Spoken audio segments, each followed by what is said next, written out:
Today, I want to tell you a story. I want to tell you a story of a gal who thought she was going nuts because her anxiety was so bad. And in fact, we actually use that metaphor to help her feel better. And I want to teach you how to use the metaphors to help yourself feel better too. Check it out.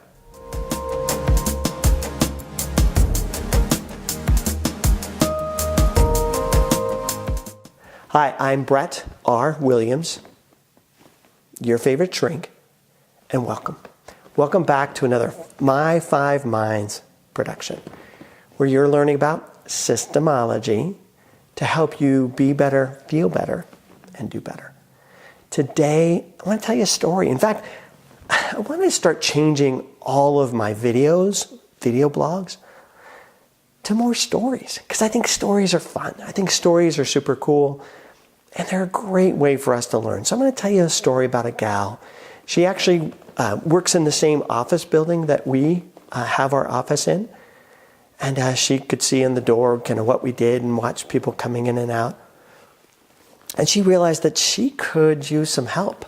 So she came in wanting to deal with some anxiety. And her anxiety was not just some anxiety. It was huge. It was really quite impressive because on a scale from 0 to 10, she started our session at an 8. And that's the way she was running for the last several weeks. How she went to work, how she functioned, I couldn't even imagine, because that would crush me. And that's what she felt. She felt this crushing tension in her chest all the time. So what we did was begin to talk, begin to play, begin to explore what was going on with her. And as we talked about her anxiety and what was happening, a couple things came clear. One, her anxiety is kind of an OCD. It's an obsessive compulsive disorder, where it was more on the obsessive side. She had this incredible fear of going nuts. And the way she was afraid to go nuts is that she would kind of lose herself. She would go into a state of depersonalization. She'd lose touch with her reality. Now that's all really kind of normal. Both the feeling of going crazy is a normal part of anxiety, and this feeling of depersonalizing is also a kind of a normal symptom. And again, what was impressive about her was that she didn't let it stop her. She showed up to work. She held her job. She did what she was supposed to do. But that other interesting part of it was this bone-crushing tension. As we began to talk about what was going on for her, it became clear that her anxiety was perpetuating itself, which again is a normal thing for anxiety.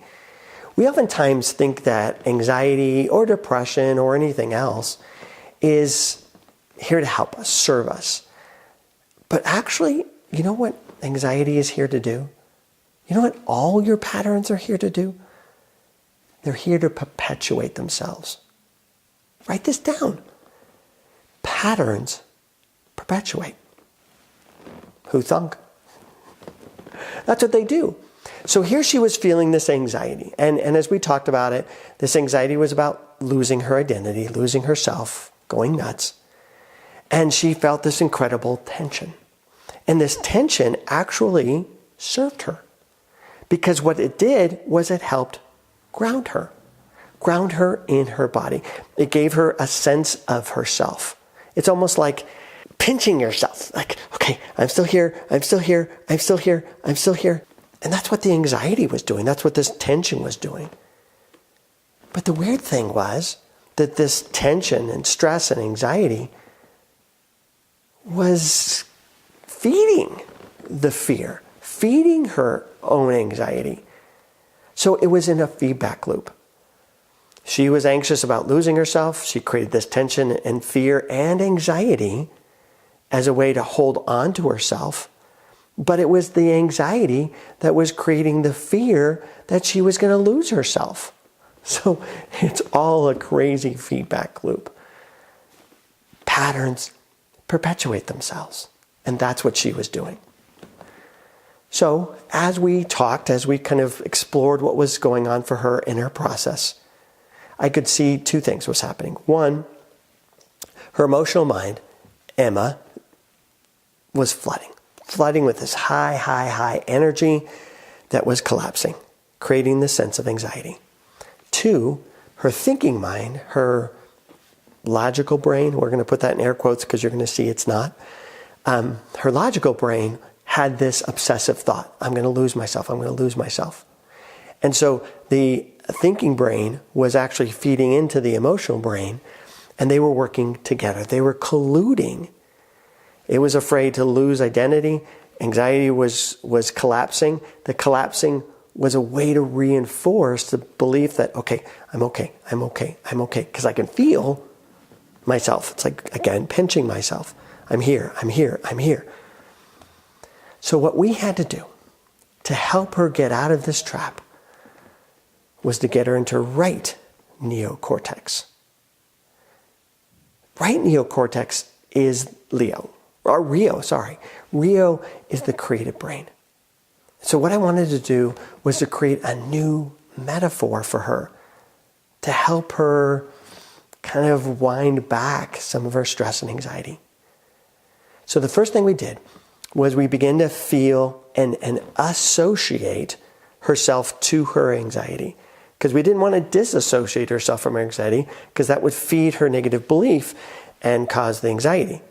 I wanted her to associate herself with her anxiety. I wanted her to feel it.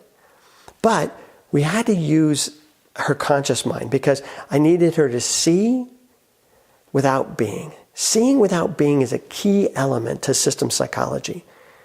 So we had to kind of stand up in her observer and get into the conscious mind and become mindful of this tension. Associate with the tension, but not be the tension. And as we began to kind of look at the tension from a third person point of view, the observer, we started to think about this tension. What's it feel like? What's it look like? Kind of gray, kind of dark, kind of hard, kind of cold. As we started to feel it, associate with it, we started to imagine that this was like steel. And then we started to imagine it maybe like a bolt. And at the end of the bolt was this nut. And this nut was ever turning, tightening. And the nut and the bolt were grounding her. We're holding her to life, to truth, to reality. Well, the more we started to imagine that, the more we started to feel that, she could feel the tension. She could feel the stress. It was true. Once we've done that, once we've created a mental image in her mind, a metaphor that she could see, then we could begin to play with the metaphor. And by playing with the metaphor, by changing the metaphor, we could change her feelings. So instead of having it tighten, what we started to do is use her breath, her body mind. And as we used her breath, we started to loosen, turning the nut in the other direction. And as we turned the nut in the other direction, what she could feel was a loosening, a relaxing, a calming of her body. Now, we didn't want to disconnect that nut and bolt. Those served a purpose for her. But we did want to spin it the other direction and begin to loosen it. And lo and behold, as we started working with that metaphor, using her breath and her body mind, using those two pieces of her brain, well, actually three, Connie, the conscious mind observing, the right neocortex creating images, and her body mind relaxing, we can get these other two, the thinking mind and the emotional mind, to begin to calm. And that's exactly what happened. By the end of the session, this gal was down to a 2. Remember? She started at an 8 and she finished at a 2. She left feeling calm and relaxed. Now, I want you, homework assignment for you, I want you to do the same. I want you to begin to play Play with whatever you're feeling, your depression, your anxiety, your stress, your anger, whatever it is. Create a metaphor for it. Create an image for it. And once you have that image, as you begin to change that image and play with that image, you'll find that your emotional mind begins to respond to the new images and begins to feel better. Now again, if this video was helpful for you, I want you to do two things. One, I want you to like it. Make some comments. Share your experience. And then the other thing I want you to do is I want you to subscribe. Learn more about how you can take control of your own emotions. Again, I'm Brett R. Williams, your favorite shrink.